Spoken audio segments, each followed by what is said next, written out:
Granny, I told you I will do it myself. Do not say anything to my dad. There you are. Did you forget about Bailey's appointment? We waited for you as long as we could, but eventually we had to leave without you. Something came up. How'd she do? Amazing. 95th percentile across the board.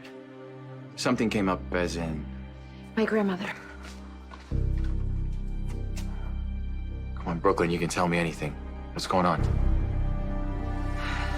Tracy figured it out. She knows Bailey is Maxie's daughter.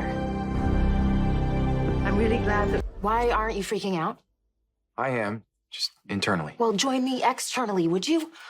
Look, I'm trying not to overreact. Well, have you met my grandmother? On a scale of 1 to 10, how screwed are we? Well, the good news is my granny will do anything for family. Even you?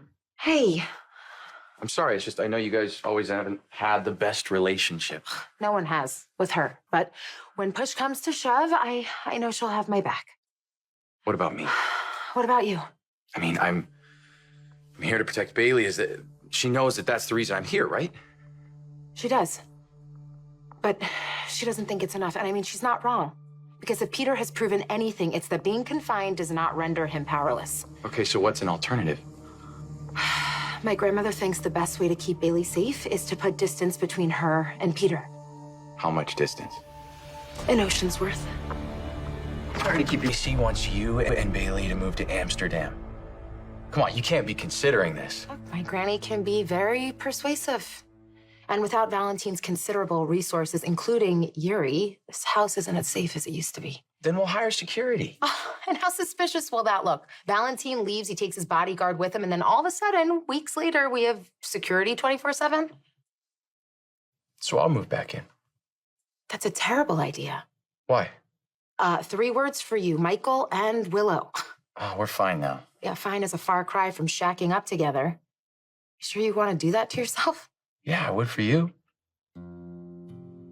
And Bailey? That means a lot to me, but I just don't think that's a good idea. Have you talked to Maxie about this? Because you can't just take her daughter halfway across the globe. Okay, well, that's why we're having this conversation. We have to come up with an alternative and stat. Because my grandmother is right about one thing. Peter will only grow more dangerous as his prison time approaches. Okay? And if he figures it out like Tracy did, everyone in this house could be at risk. Well, so we agreed, no Amsterdam. No Amsterdam. But Bailey and I still have to go somewhere. What are you thinking? I don't know. Maybe the Metro Court? Yeah, hotels have security. No? Too many people, too few questions. It doesn't scream safe to me. Okay, well, I could talk to Uncle Sonny. What, just tell him the whole story? Good point. Look, we have to come up with something. I promised Maxie that I would keep Bailey safe, and I cannot fail now. I have an idea. Tell me. Place that has 24-hour security provided by a trained officer of the law. You don't mean... Move in with me.